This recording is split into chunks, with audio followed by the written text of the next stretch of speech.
This edition of the Impact Podcast is brought to you by ERI. ERI has a mission to protect people, the planet, and your privacy, and is the largest fully integrated IT and electronics asset disposition provider and cybersecurity-focused hardware destruction company in the United States, and maybe even the world. For more information on how ERI can help your business properly dispose of outdated electronic hardware devices, please visit eridirect.com.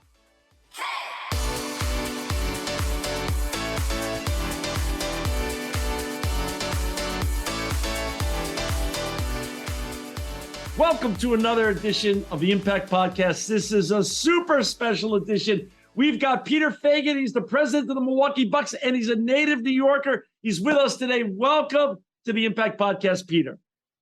Hey, John. Thanks for having me. Hey, Peter, before we get talking about all the amazing things you've done in basketball and just coming off amazing championship, talk a little bit about where you even grew up, how you even got here. Yeah, crazy. Simple story. Grew up in New York City, Manhattan on the Upper East Side, went to high school in Brooklyn. I have an identical twin brother who happens to still be in New York and runs a private school called Trevor Day School. And that school happens to be the place where all of Mark Lazary and Wes Eden's kids went, who are the owners of the Bucks. And probably about 15 years ago, Mark Lazary was looking to explore buying teams, and they were in a parent conference. And my brother just said to him, hey, my twin brother's over at Madison Square Garden. He runs marketing there. He understands the P&L. You'd probably get a kick out of him coming with you and giving an opinion on what that was. And make a long story short, we probably spent the next 10 years having the most incredible adventures of like going to do due diligence on teams that he was prospecting to buy. And one Thursday night, he gave me a call and said, do you think you can go to Milwaukee and talk to Senator Herb Kohl? He thinks he's going to sell the team. And lo and behold, 24 hours called him back. And I said, oh, he's going to sell the team. And like, we actually, might have a chance to get this done. And to make a long story short, it's and unfortunately my twin brother thinks like I owe him a commission, for Listen. Yeah. Hey. But that's how fair love worked in such a great way for me, and like with a magic wand really kind of evolved into one of the most incredible jobs ever. So you grew up on the Upper East Side, you're a native New Yorker. Your brother's still back there. So growing up, you used to hang out, go to the Garden, and you were a huge Knicks fan or a Rangers fan and Yankees or Mets? Where were you on sports? Well, my dad was a Brooklynite, so we were Mets and Jets. So we took like the lumps. And then I had my dream job when I was in my mid-20s. I was at Madison Square Garden, like running marketing for the New York Knicks. And I thought I could have died and gone to heaven. And I lived, breathed, and ate Knicks basketball and Ranger hockey. So it was the greatest. Was Sonny Werblin still around? Was that the No.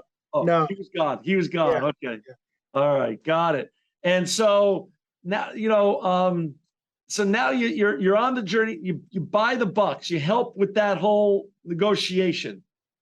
And you were living in New York. So you were married already and you decided. Married. I've got 2 kids. I'm working as kind of, I'd say like a consultant, helping to put together a business plan post-acquisition. We're in an interesting time in life where my dad had been ill for a while, and there was no way I was going to move to Milwaukee or even have the prospect of taking a job because I wanted to stay in New York and be with my father. My father happened to pass away probably within a couple months, and very close with Mark and Wes, who basically at that time said, well, like, you now have to like really consider this and do this. And at the time, it was, I always say I was their last hope because of the timing of the acquisition. So the way it works is they kind of closed in April. It was July. It was like one of these terrible times where, when you're in a pro sport, you book all your revenue, you do all your dirty business like before tip off. And if they didn't have somebody to run the business in July, it would have been a disaster, and they were stuck with me. And that's my road to success. No, you married your wife's a native New Yorker?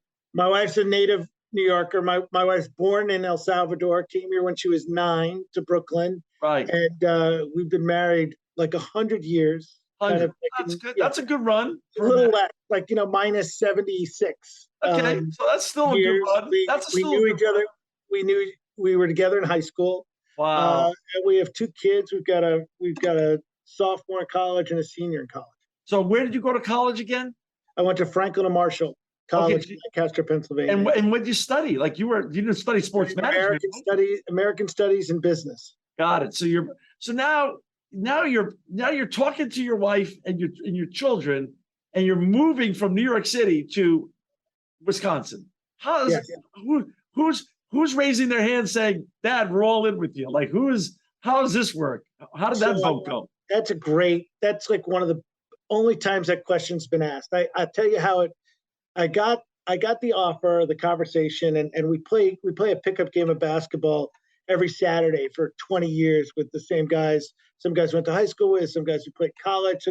And I kind of leaked it at the opportunity at that game on a Saturday morning. And everybody went absolutely nuts because, like, for better or worse, I'm kind of in your average guy. Like, you do not think Peter Feigin's going to have the opportunity to become an NBA president to do it. And these jobs are so rare and so incredible. So everybody at Ball was just like, "Are you kidding? Like, you got to move? Like, go leave now. Like, it's no." And I said, "Oh, it's so good to get all your support. I better go home and talk to Natalia to do it." So when I talked to her, I said, like, "Hey, I've got to tell you, first of all, the executive committee at Saturday Morning Run says this is a good thing." So, and she just starts laughing. And it's all about your partner. It was like one of these opportunities where she was just all in, and to her benefit, like, I owe her forever because it was like, it's been an unbelievable like run and like a huge opportunity. And we pivoted, and our kids were able to finish high school in New York, and we made it work. And now we're, been Wisconsin residents from New York City, which is a whole other, kind of interesting transition. That's literally that's like a reality show. That's literally a reality show that it could be on Netflix. So talk about it. How do you transition now from the Knicks, your consulting gig to the president of the Bucks? Like, is when you show up at the first day, are you pinching yourself? Number one, obviously, because like you said, it's rare air, but you're learning on the job. This is learning on the job, right? Well, I think it's like leadership 101. You've gotta grasp kind of like where you are, number one. And this was a very distressed brand company position. This was like the Milwaukee Bucks at the time had lost the most games in the NBA, had the least revenue, had the least season ticket holders. Any metric you could measure, we're either 29th or 30th in a league of 30 teams. We were in a 25-year-old arena. That part of this was, how do we get a new arena built? We were in this, really kind of awesome mode of, oh, this is a startup. Like, this is a startup. And like, how do we rethink it? How do we build the plumbing? How do we build the baselines? How do we get the people, to kind of start the journey to professionalize and really build a gold standard operation. And that's for every aspect of it. So we had to certainly do it on the resources, our facilities. We had to do it on the human capital. And then we had to change like our whole perception, which came from the owners, on what we wanted to do on the court, which was win an NBA championship. And what we want to do off the court is be the innovators and be like the leaders in the way we really operate. So let's step back. I know you said your pops passed. What did your dad do for a living? Just so I get a little. He's a consumer products. He ran companies like Almay and Posner and cosmetics. He was like a truly taught consumer products marketing and operations guy. So our dinner table conversation, my mother was one of the preeminent ad executives from Gray Advertising for 40 years. So like, you talk about advantages. So like, just the osmosis at our dinner table was, I knew in 2 seconds, like, I wanted to be in business. I wanted to be in marketing and sales. I understood what a call to action was, very early. My mom was immersed in data and analytics before data and analytics was kind of business intelligence. Your mom was part of that great, she was part of the George Lois generation and Jerry Della Famina and then Donnie Deutsch's father, David Deutsch. That was the real Mad Men era that your mom was in at Gray Advertising, You've got it, running the 70s, 80s, and 90s. Yep, that was it. That was it. and like in the middle of New York, and You knew you wanted to be a business person when you went no, to school. no question. No question. So what? So now you had private equity partners. So when you were talking now, when you're visioning this out, like you just said, human capital, a new physical capital, on the court, off the court. What were you using both singularly as Peter Feigin goes, but also with your partners and the private equity guys? What were you using as your role model? Were you looking at other franchises that have done this before, or were you looking at other business models and merging some version thereof? Yeah, it is a combination of both, because you really, and I had like a real rare opportunity to get out of sports and work outside of like the sports industry for wealth. Just my own exposure was kind of mixed in what are best practices for centralized services. We hired an unbelievable CFO. We hired a great human capital person to build up the structure, but it was really kind of best practices. And I will say, one of the big advantages of the National Basketball Association is it truly is a collaborative. Like, on the court, we are competitive. We want to win. Off the court, it is best practices. We don't compete against each other in arena revenue and local media revenue. Like, how can we help each other and learn from each other? So the ability to go into an NBA franchise and really kind of pick all the great practices, which is going around in the league, is a huge advantage. Is mom still around? Yeah. This must be like one of the greatest rides of her life, seeing you do this whole journey, huh? Well, it's like having, like, I've always said, people talk about their personal board of directors and what that is. And I had the advantage and still have the advantage of my mother, like being the best consultant you could possibly have. Oh my gosh, that's just what a joy. So, okay, so now you're there, you're rebuilding. Talk about the steps leading up to pulling off, living the dream, actually winning the championship. So you start, and now talk about the major, like you said, you got a great human capital person, you got a great CFO. How did you put the stadium deal together? How did that come together? Yeah, well, I think like start from the beginning. It all starts with the answer, right? So our owners, when you talk about, our active operating board of governors, you've got guys like Mark Lazary, who kind of like in Avenue Capital and ran the distressed debt world. You've got Wes Edens, who has probably started up, dozens of companies in private equity and has an unbelievable kind of entrepreneurial spirit. You've got Jamie Dinan, who is like this incredible long-term equity holder, who's done. And then you've got Mike Fascitelli, who's really was the chairman and CEO of Bernardo Real Estate, in New York on the commercial real estate side. So you talk about like your operating board committee. So you've got these masters of the universe, and really you start with the answer. You start with, what's the goal? Well, the goal on the court is we want to win a championship.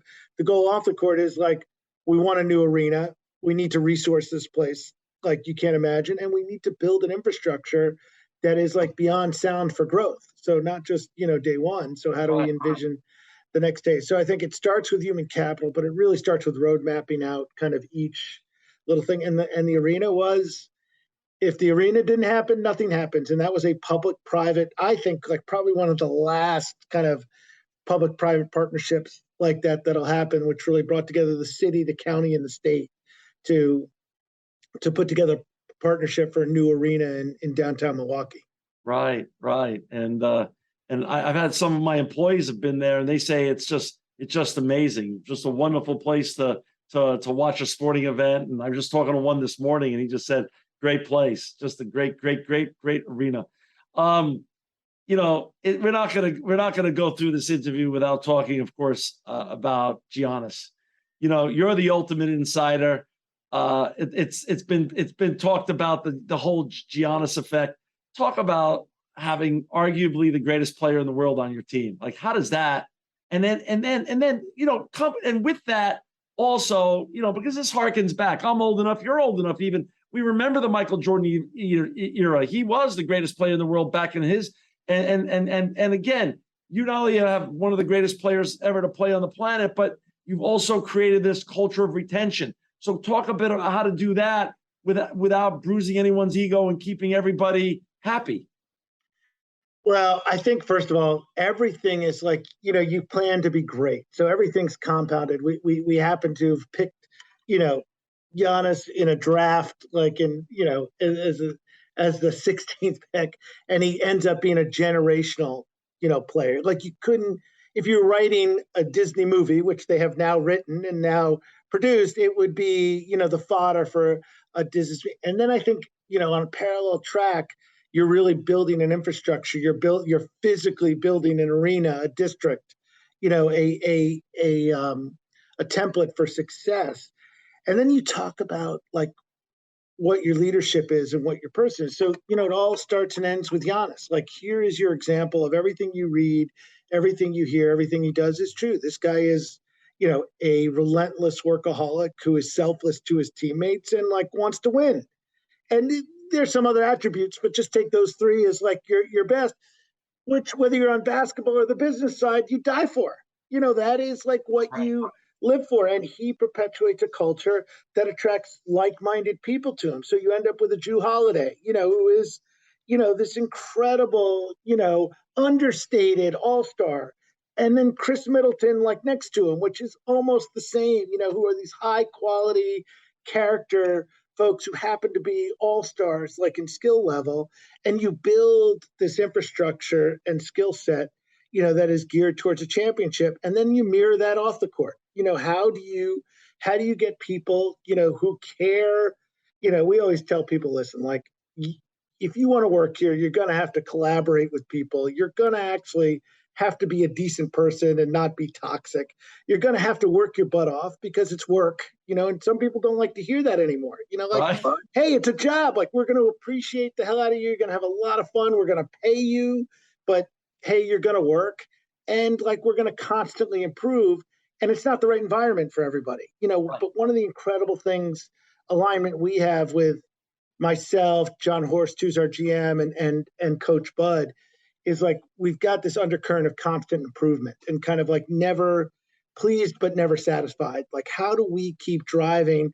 And we want to attract people who want to be in that mode. That's awesome. I mean, so now you win, you have the championship. I actually read a whole story. There's a whole article, Peter, about your ring. Talk about the specialness of how you were involved with designing the championship ring, because there's a lot of thought that you guys put into that ring. Well, I made one of the biggest mistakes ever to begin with, is like, hey, I worry about the execution. Everything's got to be perfect to do it. And you don't realize, because, like, hey, I've never won a championship before, never run a ring. So I just started like kind of the process, and I didn't realize, which I now do, and why, like, our owners wanted to be like intimately involved with the design of the ring. And incredibly, like, these three guys were literally like engaged. We had weekly calls. We were like literally kind of refining, cared about all the cookies and stories in it and stuff. So it really is. We had a if you remember, we had like a COVID kind of extended season, we didn't finish the championship till mid-July, which meant like we didn't have long to get the rings completed. And what people never tell you about the rings, it's not just the 20 rings for the players and the coach and the owners. It's hundreds of rings. Yes. You are doing your employees, your service, your limited partners. So it is a huge process, but it was so much fun. And, we had Chris Middleton and Giannis involved in it kind of conceptually, and really fun conversations of Giannis's brother Kostas had just won for the Lakers the year before. So Giannis like, I'll make this simple. It's got to be bigger than that Lakers ring. It might be, and it's got to be cool. And we wanted like a really cool, clean design. And I think one of the things Jason of Beverly Hills, who was the designer and the manufacturer, kind of did, we just had this awesome element that the top of the ring came off and became a pendant on your, that you could actually wear as a necklace. So, which people gave. And, like a lot of like storytelling and symbolic, and it's been 50 years between championships. So we're one of those cities that it was just so powerful. It was just such a big deal. That is a big deal. And like you said, you get to share that with all the hundreds of other rings. It's not just the players, but the way you get to honor so many of the others who put their blood, sweat, and tears into helping make it a possibility. What a wonderful experience. So where's your ring? Where does it sit? Because I know a lot of coaches, a lot of presidents, a lot of GMs. I run into them and I ask them, can I look at your ring? And they've got it on. Where does your ring sit? So my ring sits in my underwear drawer in our house, which is like great, and it's got readily accessible. I mean, it's huge. But I will tell you the most cathartic, incredible, awesome thing, which everybody told me. And again, the collaborative is awesome because, I talked with the Lakers guys, I talked with the Boston guys on what they had did. The most meaningful thing that you can never take for granted is we gave about 850 part-time workers rings to get done. And even though all of us who were so engaged into nothing compared to what that value was, what that emotion was and we had a ceremony and out of all the things in the experience, like I want to be in a parade every day, and I'd like to do that ring ceremony for hourly staff every day, and like the world would be a good place. It's so amazing you say that. As you said, we all have to keep the lights on, buy groceries, but you can't put a value on that kind of memento that you've given to those 850 people as opposed to a monetary bonus. You can't. It's invaluable, that kind of experience, and they're going to look at that ring forever and remember that. What a great thing. Hey, so talk a little bit about impact. This is the Impact Podcast. You are in a community that's not only sports crazy, but very community minded. The Packers, the Badgers, the Bucks are all very community involved. Talk about your organization, community involvement, and the impacts that you get to make, both positive and otherwise, just go beyond the scoreboard that you guys to make, and championships that you guys get to make in your community that you're proud of, Peter. Yeah, I think number one is to explain kind of a small market, because I'd worked in New York City. I'd worked for the New York Knicks. I'd been in a big market. And even though you think you're such a great brand and there are 100 things that happen in New York a day, that you're one of the elements. Here, in a million person city, and your ability to affect change, your platform, your ability to really make a difference is so incredible. And it's really important, and you've got to take a real responsibility. And I would say, again, from our owners from day one, they understood that from how are we stewards of the brand of the Bucks, and how are we examples, in the community. And I think we've gravitated again with a lot of the people we've brought in to engage and get it done. So there's some great things. Listen, for the rest of my life, having a boycott, for the game in the bubble where we put a pause, in the world. That was the Milwaukee Bucks. That was one of these monumental, incredible, awesome times to get it done. But then there's, in this group, we've got 300 full-time people, and 250 of them are involved in volunteering. That's what we call our volunteering. We call it volunteering, obviously. And all of them are employee resource groups. And by the way, part of the culture here and part of the DNA is before you come in and before you've got to want to be involved. And by the way, I never would have said this 7 years ago. I think you have to be involved. I think to be successful here, and take it from a very fast talking, sometimes lazy speaking New Yorker, who swears too much and does everything, you really need to build equity and build trust. And especially in the Midwest, you've got to do what you're going to say and say what you're going to do, and really be substantial. And I think engagement and investment, in the community and social responsibility is a big deal. That's so great. That's talk a little bit on a fun topic. I when I was reading up about you and the team and everything else, I read about this new venture you guys got going over in Wisconsin called the Cluckery, and I got hungry looking at the website and looking at the menu. Please talk about the Cluckery, because this is so much fun, and I want you to share your the vision and how this all came about. Well, I always default to the Cluckery. I love it as a case study. Number one, we're in the middle of COVID. We happen to have the largest kitchen in the state of Wisconsin. We're sitting brainstorming, how do we keep people employed? What the heck do we do? Everybody else. And we had this, I think it was an intern said to us, well, we should have you read about ghost kitchens? And of course we're sitting there going like, kind of like, we don't know what the hell you're talking about. And within like 45 minutes, we had this like unbelievable excitement of like, we're nuts. Like, why don't we do like take home is like big, ordering out. This is COVID. How do we do it? We are brand marketing salespeople. How could we not be good at quick serve restaurants? And like, why we build a tenders, business and kind of leverage the Bucks brand and leverage so lo and behold, we're up to 2, almost going to get 3 like locations on the Cream City Cluckery, and it's like a chicken tender business of which like we've done relatively well. But I think it's more the fun, the story, and certainly example of like how do you keep the entrepreneurial spirit, in kind of an organization, and what better way to do it with chicken, and it's great chicken. It looks amazing. I wanted to eat some. When I was looking at the website, I was like, man, I can't wait to taste that chicken. It looks amazing, and people can find it at. I saw the website. It was Cluckery, CLUCKERY.com, cluckery.com, right? Yep.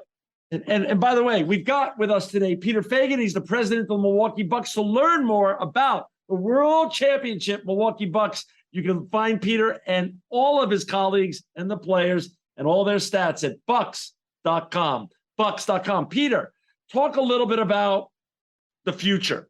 It's incredible. And not many people get to do it. Let's be honest, when you get to actually live your dream and go to the top. Now you've been to the top of the mountain with your owners and partners and this great group of people you put together. What's the future look like for the Bucks? And what can some of the fans expect in the upcoming season? So, we like to be delusionally optimistic. How do we sit here and I think like, how could the Milwaukee Bucks not be not America's team, but global's team? We have the DNA and kind of the strength and this caliber of championship caliber team to really be attractive to the world. So number one, like growth is so exponentially outside the US, which is like really interesting for NBA basketball, for participation, for media, for social consumption. So how do we continue to not only understand it, but monetize it like in a very big way, which is a huge opportunity.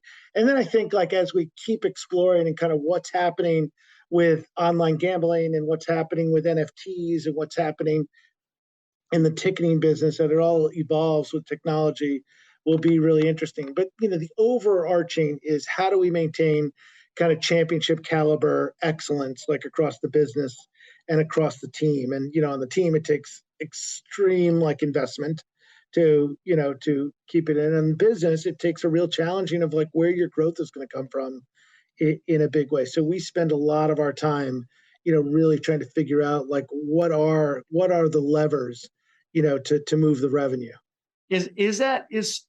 Don't go back over that, like what is called typically what's called Web3 now or something. The young people around me tell me it's called Web3, NFTs, crypto, sports gambling. Are they all going to be important, or do you see one leaning heavier than other in terms of future revenue opportunities that are credible and consistent? Yeah, I think the credible and consistencies like NFTs and, are kind of in the next phase. Like it's kind of gone through its first iteration to see where it is. It's not really in a place where I could tell you like, hey, here's our growth potential. Right. Here's the market. But, online gambling, in state by state is massive, and how you can center that. Do you want to become, part of a casino? Do you want to open a sports book? Do you want to like figure out what the handles are and become it? So there are lots of opportunities in that realm, which I think are immediate, it all matters what state you're in and kind of what's going on with the legislation. And then I think the big huge growth for NBA is how do we really figure out what our media is domestically and what it is internationally, like in the next 2 years, which is changing dramatically. I mean, that's the biggest change is the regional sports networks, have changed dramatically. Like it's going to streaming, it's going to over the top. That is a huge change from, kind of all these local teams, depending and getting guaranteed, large dollar values for regional sports deals. How about the issue of when people put on those special glasses now and they can watch a game in 3D or what. I mean, I'm so out of it a little bit, Peter, technologically speaking, but the young people are talking about the future of watching sports is we're going to be able to, there's going to be eventually cameras courtside and we're going to be able to watch it and feel like we're sitting courtside at a Bucks game. Is this coming? Yeah, so I think it's here, and I think it's all about the customization, right? So what's going on with technology, what's going on even with your experience in the arena, is Right. you've got to have so many opportunities and different variations to really acquire different types of fans. You know, we have like large sections that you never think about 10 years ago that people like hang out at a bar, never have a seat, Right. Right. never, standing room only, which Right. like, by the way, might evolve to 20-30% of an arena at some point. You can't imagine. And Right. then I think listen, viewer consumption, what you're talking about is like whether you put on an Oculus or whether you've got 5 screens going up, people like are now watching short form video, in 5 to 20 second increments to like absorb a game. So how do you balance with that, and how do you create that menu that people can pick and choose from? In terms of, watching the young generation now come up, has NIL and the advent of NIL, do you believe that's going to have a positive or negative effect as you continue to recruit players in the future? Because are they getting too sophisticated too early in terms of their value enterprise? Wow. I mean, that's an interesting question. We deal, and we've had some meetings with like our friends at the Badgers at the University of Wisconsin as they create a collective. We've certainly Yeah. been tracking kind of what's going on. Like, that's a great, like, I think it changes the landscape. I mean, right now it's very hard to figure out and understand like where it's going, because it is the Wild West. Like Right. NIL has no guardrails, no anything. Who's getting paid what? How does it really work?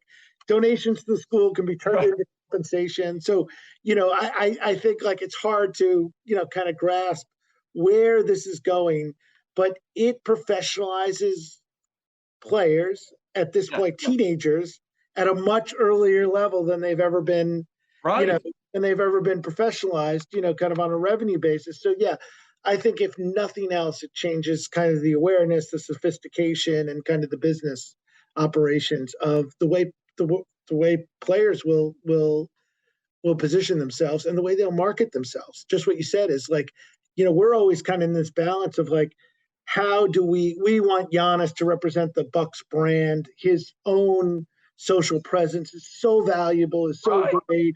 In a perfect world, how do we mesh them together, to have 1 and 1 = 3? Right. Right. Right. You know, uh, you, as you said, because of your mom and dad's background and because you had some of the rock stars of industry, as you say, masters of the universe as your partners, you got to meld your experiences, your parents coaching, and then the rock stars came and they were also, you got a perfect soup of business experience to create this amazing success story. Are you now being used as a paradigm by other team presidents, GMs, owners that are looking to you and coming to you for advice or for just pearls of wisdom of how can we do it? Because here's where we sit in baseball or in football or in basketball, because they want to follow this amazing path and journey that you guys have created there. Yeah, I mean, I think like I have this. I mean, my own personal kind of craziness is I love to collect people. So like by form, I think like your strength of your network is as strong and as smart as you can possibly be. So I answer that by saying like we were successful because at the time the Brooklyn Nets, the Orlando Magic, and and a bunch of other teams were selfless with their help with us on how to have best practices on how to build an arena and how to build an infrastructure, on how to form, I think so.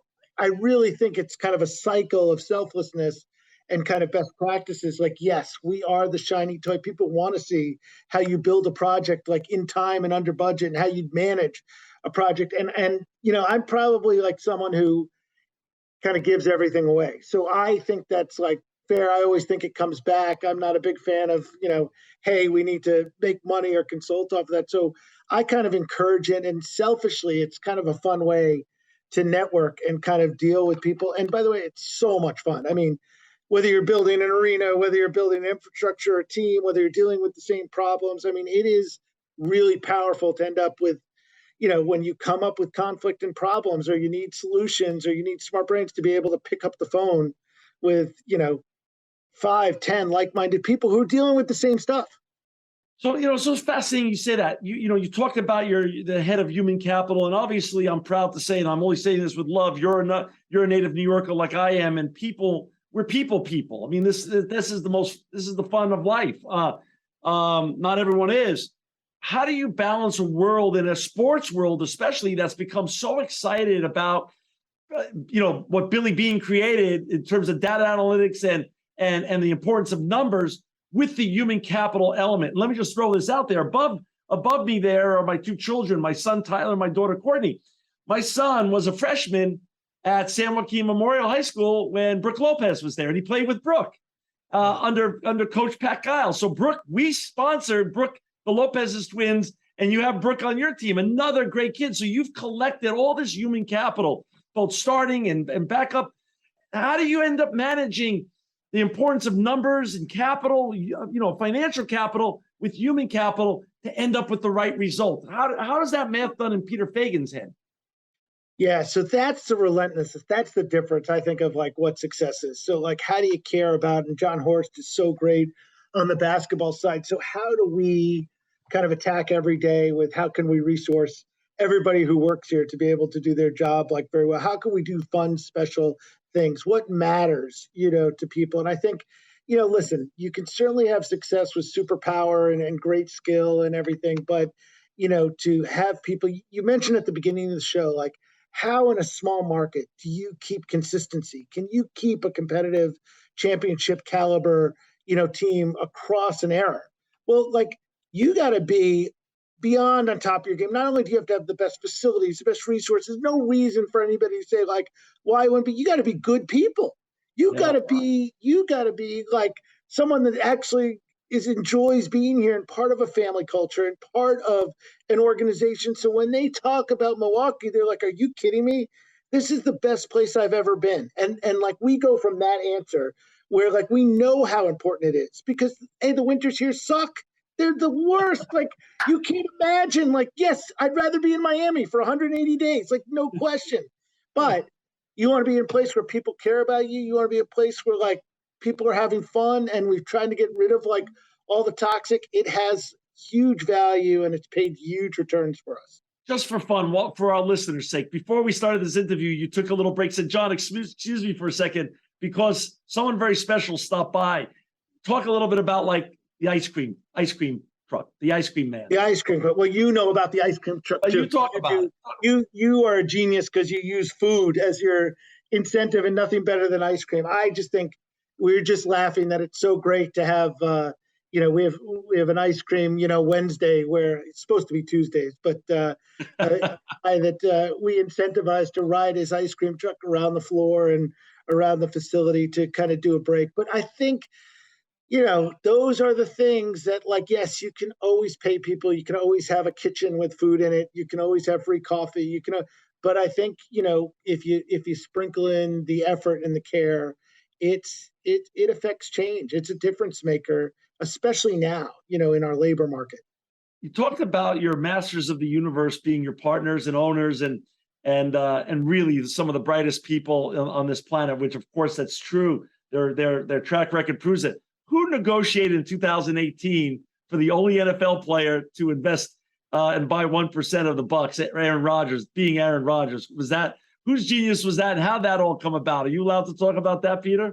Yeah, I mean, I will just tell you, like, that was like one of the most fun, dreamlike things for us, like, ever. And I think Wes Edens and Aaron Rodgers had been friends, for a while. And by the way, Aaron is like a fanatical basketball fan. Like, and by the way, regular classic Wisconsin superstar, wants to come to a game, pays for his ticket, wants to like be left, watch the game. Right. So I think when the opportunity came and we thought it was such a good idea, we were, an incredible. We've had Giannis invest in the Brewers, which is kind of like, that's awesome. Not the biggest, but it just talks about like how special when you talk about in a small market, and we try to coalesce with the Brewers and the Packers as much as we can to be like the strength of these 3 pro teams and their players and their coaches. And our coaches and GMs spend a lot of time with the coaches and GMs at the Packers, which is just great. It's kind of like you think about like what the culture community is. Yeah, yeah. Peter, before I let you go, I have to ask you, if you weren't doing this, and I know this is a dream job, like you said at the top of the show, very few human beings even get to be in this position in any professional sports, level. But you've not only lived the dream, but also climbed to the mountain, and very few win a championship. You've done it all. What would you be doing if you just couldn't be doing this? When you think about what else would you be doing? What would you be doing?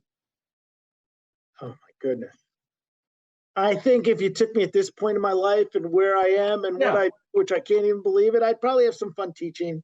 Okay. Probably now with the way kind of like interesting, like, kind of curriculum is expanded and kind of fun case studies and like where schools are. I mean, I thought, and my parents thought, both my brother and I were like, as you can imagine, like before ADD was, actually like diagnosed, right. for kids our age and stuff, couldn't sit still, beyond impulsive, relentless, like like it'd be fun to like own 100, McDonald's franchises, and you guys would be great at that. They were trying to think of something that would be like keep you excited, active, like to get in, but that kind of thing. But I've like loved, and I think I'm like addicted. I'm addicted now to kind of the operating side of like the challenge of constant improvement, and how would you look at an organization and kind of dive in there and really look to re-engineer, tweak, and build for like revenue growth. So whether it was in sports or somewhere else, like I'd probably look to lead kind of an opportunity for a turnaround or a startup. And talking about teaching, we have 15 years of this podcast. So we have thousands of young people around the world that actually tune in and listen. And when we have someone like you on, I'd like to ask you this. There's a lot of people that look up to you and want to be either the next Peter Feigin or be an entrepreneur and do a startup. And in many ways, you were doing a startup when you came to Milwaukee with your partners. What advice can you share backwards to the young people out there that want to live your journey or something close to it? Yeah, I mean, what really worked for me is I think like I was just insatiably curious. So I asked every good question, every dumb question you could possibly imagine to really learn. And then like I would like literally leech myself. Like, I don't know if that's a word, but I would attach myself to like anybody I thought was like of great skill and value for selfish reasons to really good. So again, under the umbrella of collecting people and like really having experience in a big way. And I think like, one of the big skills is, I definitely do not know the answer to everything. And if you're able to basically, I do think I can solve anything. Like I can come up with the solution. We can figure it out somehow, some way, if you've got the right people around you, like to do it. But, the honesty of saying you don't know all the answers and figuring out what the solutions are is probably like pretty powerful in the way things work. But, listen, I've been really lucky. I've had so much fun and been in kind of sports entertainment and aviation and in different things. And it's all been about every job I've had. Incredibly, I've said like, oh my God, like, could you imagine? Like I died and gone to heaven. And now like, I've been extremely lucky. I don't want to skip over that. You were very part of that whole Marquis Jet, NetJet thing too, right? Yep. Want to just share a couple thoughts about Warren Buffett and that whole deal? Yeah, it was incredible. I mean, in a 10-year base, I kind of started with a startup of Marquis Jet with Kenny Dichter and Jesse Itzler, who started the business and kind of came from another native New Yorker from Roslyn, New York. Yeah, absolutely. Jesse the Jet, no question. And, we scaled the company up to a little bit under $1 billion. I became the president of the company for a number of years. And then we got absorbed by NetJets and kind of took on that role at NetJets for a couple of years and really learned like incredibly, had this opportunity to learn P&L and operational administration, like, in aviation, in like a $3 billion international aviation company, which was just amazing. Unbelievable. How's Warren Buffett in person? The same he is everywhere else. There's no complexity. Like, he's very straightforward. He wants to know what the answers are. He trusts you to run a business, and he also kind of ethically says, don't do anything you wouldn't want on the front page of a newspaper the next day, and he means it. And those are like simple, it's his genius. I mean, he really taught me the lesson late in life is like, the real geniuses are the ones who can take these complex things and talk to me about them, and I understand them. And that's like what he simplified the housing market for me. He simplified, the commodities business. Like, oh, I understand it now. That's, like you said, the smartest people could take the most complex issues and just make them simple. Yep. You're right. That's so true. Well, Peter, this has been more than a delight. I really hope I get to meet you in the future. I'm sure somehow our paths will cross. For our listeners and viewers out there, to find Peter Feigin and the Milwaukee Bucks, you always can go to Bucks.com. You could also see their new uniform styles at Bucks Pro Shop. At Bucks Pro Shop, you can find them. We're going to put in the notes Peter's email address because he was kind enough to give us that. And please remember, if you're going through Wisconsin, go and have some chicken tenders at the Cluckery. Go to the Cluckery, enjoy the chicken tenders. Peter Feigin, you're making an amazing impact. You're unbelievably inspirational. I'm so proud and honored to have this conversation with you today. And thank you for the generosity of your time. John, the best. Thank you. A lot of fun. This edition of the Impact Podcast is brought to you by Engage. Engage is a digital booking platform revolutionizing the talent booking industry. With thousands of athletes, celebrities, entrepreneurs, and business leaders, Engage is the go-to spot for booking talent, for speeches, custom experiences, live streams, and much more. For more information on Engage or to book talent today, visit letsengage.com.